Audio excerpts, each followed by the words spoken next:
Hello and welcome. I'm Tom Sinclair, and this is Streaming Idiots. Somebody asked me the other day, why Streaming Idiots, Tom? Come on. And I said, so much of this stuff is so, what's the right word? Not idiotic. I know that's what you were thinking, but it's, they say things are more of an art than a science. Well, that's the way the streaming business is because there's so many different variables. And in order to get them all right, it's a little here and a little there and depends on your setup.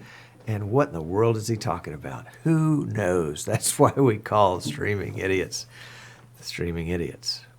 If you're watching us on YouTube, you're probably ready to click the channel to something else, but hang in there. It'll get better. It probably won't get much worse.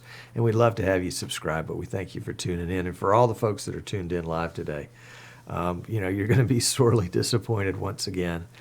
Why you keep coming back is news to me. We were supposed to have Stephen Haywood on today, and I know that's why so many folks are here, because, I would have shown up to watch him. But Stephen could not make it. It's going to be August before he can get here. So we won't be streaming live the entire time. We'll have to stop the stream today, but we will have Stephen on. And I was kind of hoping we could have him on today because Wirecast 7 was just recently released, and Wirecast 7 is a long-awaited upgrade to Wirecast. Wirecast 6 is like a year and a half old, and Wirecast 6 was good. It was a great improvement on Wirecast 7, on Wirecast 5. But Wirecast 7 has got some, I would say, sort of some basic improvements to it. It doesn't have anything really that I would call as a keynote improvement or a keynote feature. Now, they added Facebook, the Facebook streaming integration in Wirecast 6. So if you're a Wirecast user and you're using 6 and you want Facebook, well, you don't even have to pay for it. It's right there. But there are some basic improvements in Wirecast 7. They have reworked the GPU use so that it even accelerates the encoding even more than before. That has helped to improve the CPU utilization, so things are a little smoother in that sense. And they have a graphic output statistic that you can monitor the health of your CPU and your memory, and bit rate and things like that. So it helps you kind of see where you are in your streaming. They do have a high resolution ISO and a instant replay in the Pro version, and then some of the things are basically just little tweaks here and there. They've got color correction and video video delay, and the ability to bring in a solid color as a background and screen capture. But some of those things have already been there or you've been able to work around and use those. So what remains to be seen, which is not in this edition of Wirecast 7 that is out today, but is NDI. NDI was promised. In fact, one of the Wirecast, what is he called? The product manager, I guess, for Telestream that handles Wirecast was on Broadcast Now last week, I believe, and basically said that NDI into Wirecast would be what they called a dot release. That is, it wouldn't be at 7.0, but would be 7.1 or 7.2 or something like that. So if you're a Wirecast guy and you're looking for NDI, it's in the pipeline. Apparently it's out there in beta with some folks, but you should be seeing that shortly, and that would be good. I mean, everybody getting NDI is a good thing. The more compatibility that we have using NDI as a common key, I think will make us all more powerful in what we're doing. Having said that, you can tell that there's more powerful on one hand, but what do we call this Windows 10 mess on the other hand? I've not been a Windows 10 fan from the very beginning. Windows 10 free upgrade, thank gosh, it ends next month. You will no longer be annoyed by these little things that pop up on your desktop to say, get Windows 10, die like the rest of us. No, I already upgraded to Windows 10. Actually, I've got Windows 10 on 3 machines, and my wife's got it, so it can't be that bad. But August 2nd, mark this date. August 2nd is when Windows will be not announcing, but releasing a major update for Windows 10. So prepare for computers all over the world to sizzle and crash and burn on August 2nd, 3rd, 4th, 5th, and 6th. If you know how to turn off Windows updates, I would encourage you to do that. I'm going to go through and make sure all of mine are off here as that date approaches, because I don't want that update, frankly. I may get it, but I don't want it installed until I hear what's going on with everybody else. Microsoft's reputation so far is screw up, fix it, screw up, fix it, screw up, fix it, and sometimes the fix are screwed up. So if you're counting on your production PC for a critical application, don't allow it to update to Windows 10 until you know. Now, I'm sorry, the August 2nd major update to Windows 10.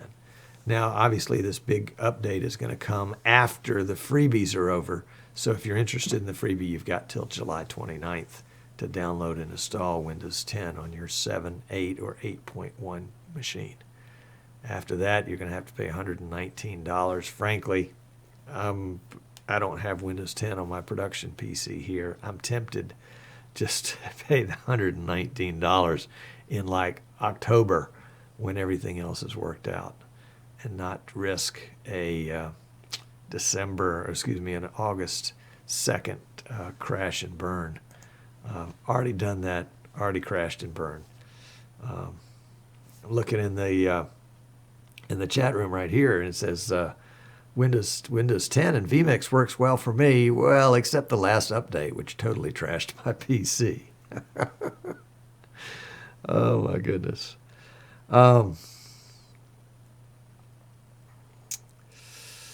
And somebody says not everyone has implemented NDI. Yeah, well, it's coming. It's coming. NDI is going to be ubiquitous. Since Stephen Haywood could not be here today, obviously, we had to find another guest of equal status or better. So I think we were able to find a guest that could come on and at very least take Stephen's place. And we have warming up in the proverbial bullpen our guest today, and this is live from an undisclosed location. We want to bring back one of our best friends is Rooney, the NDI compatible Jack Russell Terrier. Now Rooney is he's actually, from what I understand, he is in a dog bone factory right now, and he is was invited there as a special guest. They're opening a new wing of the factory, and so they needed somebody to come help them dedicate it. So Rooney took advantage of some of his newfound notoriety and has flown out to this dog bone factory and is helping them. And actually, this really is coming in on a remote PC. Rooney and I, when we were talking earlier today, said that we would do it by Skype, but when we hooked up by Skype, the video quality was so poor that we couldn't do it.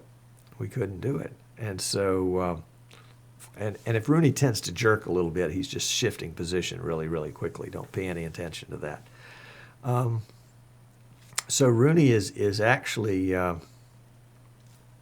yes, you probably figured this out. Rooney is not actually live. Rooney is not actually live. Rooney is actually, this is actually a video clip of Rooney that we took earlier. This video clip is playing on a separate PC that is running not Skype, but running Zoom. And Zoom is going out to the internet, and then I'm going out to the internet. We're meeting up and coming back together, and the video quality is pretty good. This is this is what Rooney looks like. This is the feed coming from Rooney. Pay no attention to that man under the green sheet. And Rooney is a sport, you know. He's a good guy. He will do just about anything. Had to get, yeah. Look down, Rooney. Look down. Come on, you can do it. Look down. That a boy. Good boy. Okay, there we go. So that was Rooney, and then of course we set up a special shot for Rooney, so that if he wanted to just speak on his own, he could have this special shot. You can see more of the factory floor back there. He's on the catwalk right up above. So that was going to be the big Rooney interview. What I found, and it's interesting that the vMix guys just released a tutorial on how to do Skype with vMix and use two PCs. I am actually, I mean, we're not counting the remote PC in the closet over here that is that Rooney's running on, because that's going out to the internet. But what we're doing here is I'm doing a screen capture of the Zoom window on this PC. And let's see if we can just bring up the display so you can get a feel for what that'll look like. So let's add real quickly. Sorry, I should have had this all set up. And let's try that one more time. Yep. So much for being prepared. Golly. You would think after all these years. Okay, this is the second monitor on my PC, and that's the window that Rooney's coming in on. You can see the chat here. And even if I cover up part of the screen, Rooney is still available. You can see the audio mixer from vMix. I'm monitoring the feed here with Task Manager, and also have, let's see, what do we have back here? We've got the other Zoom window. This is actually what's going to Rooney. This is what Rooney sees right here. So we'll make that a little bigger. That's what Rooney's seeing. He's probably confused by it going to infinity there, so we'll drag that back out of the way. But this is the Rooney shot that we are capturing. And then we're just cropping it down as we needed to, and then doing the chroma key thing with it. And then, of course, this is what the main screen looks like. And we can go ahead and cue up that shot, because that's our next shot right there coming up in just a second. Now, the issues in bringing this in, that the vMix guys were bringing it into a second PC. And the reason for that would be is if you've got any second PC, if you've got your grandmother's PC, you can probably bring in a Skype on that second PC. Either use the free vMix Basic SD, or spend $60 with me and buy the vMix Basic HD, and then bring the audio and video from that into Skype, enable the output, which makes it NDI compatible. It flows over the network back to your main PC. But let's say you have a situation like I do, where I'm going to use this PC over my shoulder here as my streaming PC and my recording PC, and it's taking a lot of the load off my main PC.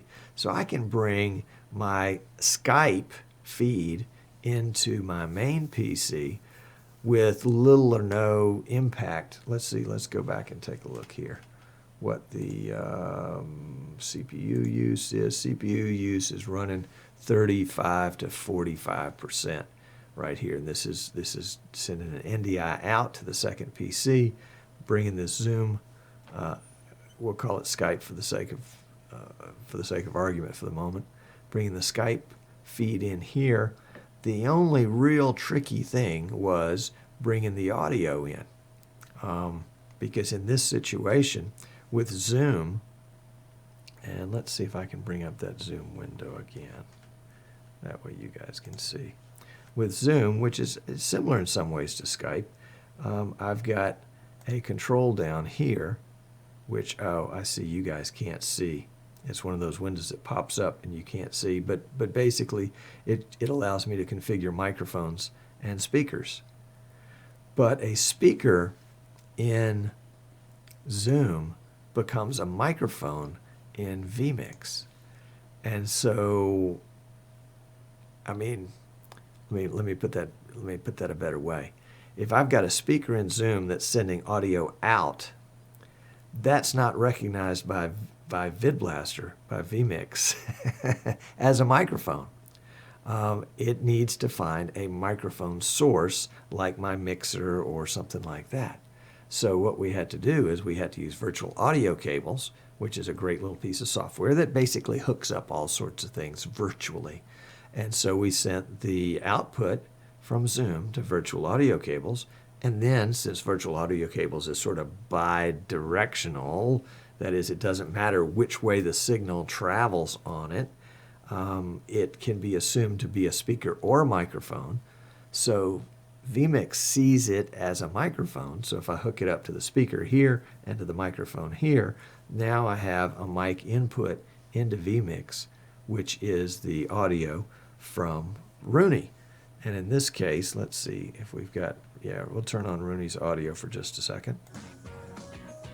There it is. That's Rooney's audio. Rooney has got this wonderful theme playing in the background. And then for us, we're sending Rooney back our audio, which is just the audio that's picked up from my mic that's just out of the screen here.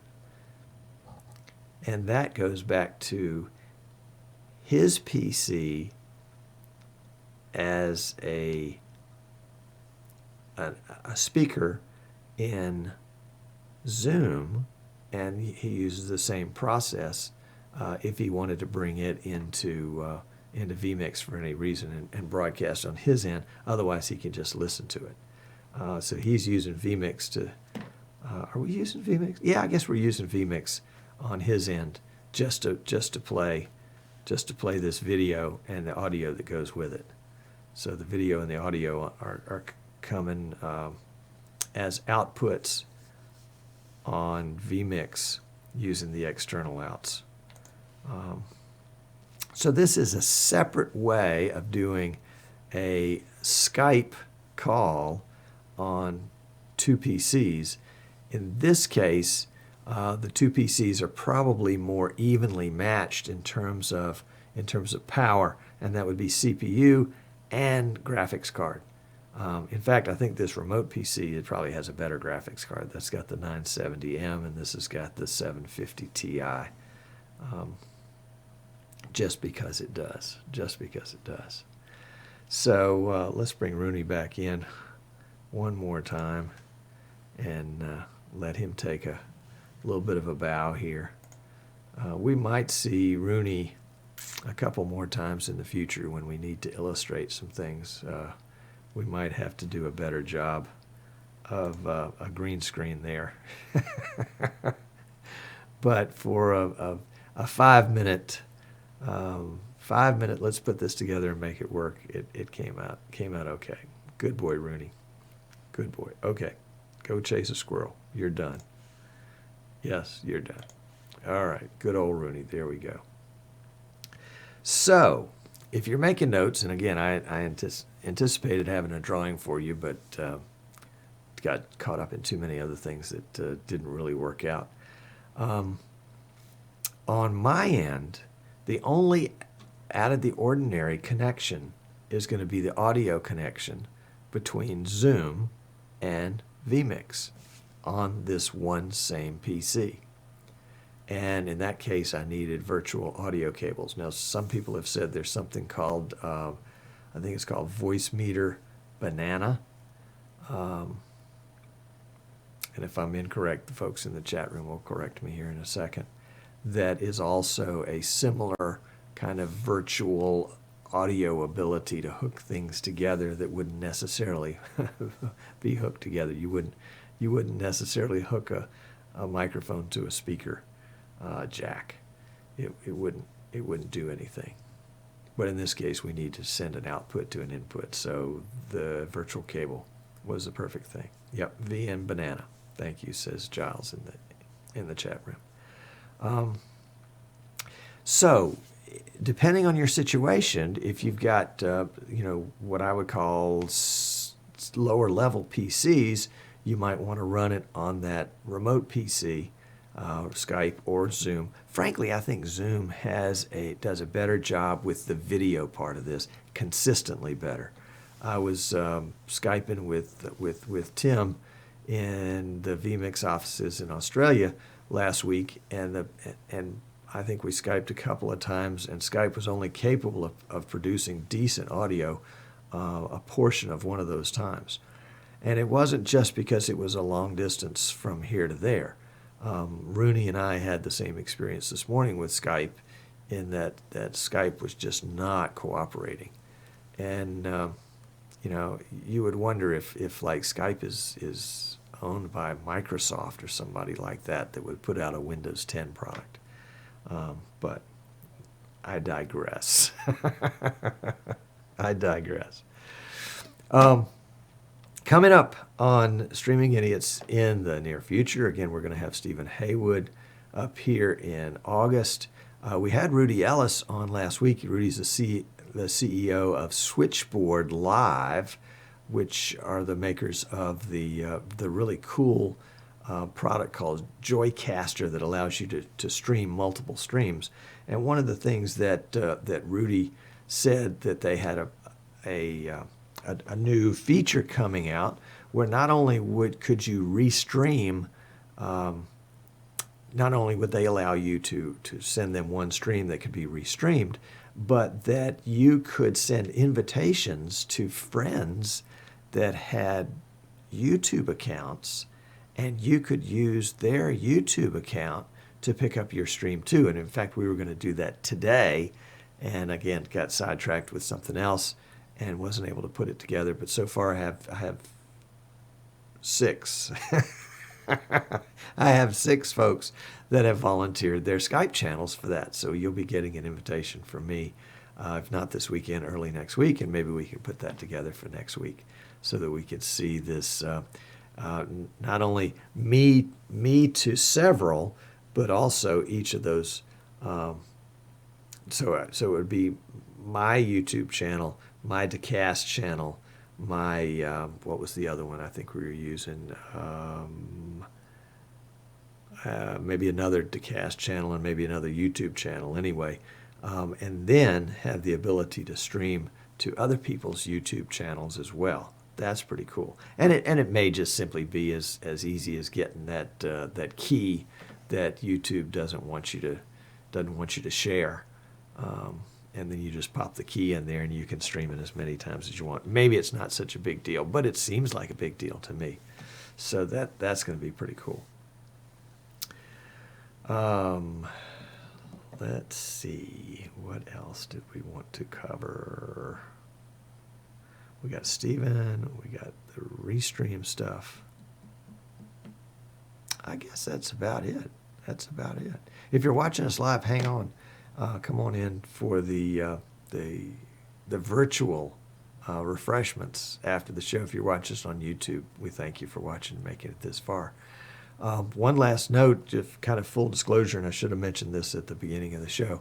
I am an authorized vMix reseller. I also resell for VidBlaster and PTZ Optics and Magwell, as well as design and build custom streaming PCs for folks that need those PCs that are designed especially for what they're doing. We've got several on the drawing boards right now for clients all across the U.S. So if I can help you with that, or if you're struggling through some of the growing pains of getting things streaming and you think you've got most of the pieces together, but you're not sure what you're missing, feel free to give me a call. EasternShoreBroadcasting.com is my website. You can get my contact information there, or you can shoot me an email, tom@EasternShoreBroadcasting.com. If you'd rather do the email thing, that's fine too. But a phone call is always welcome. So that's it. That's it.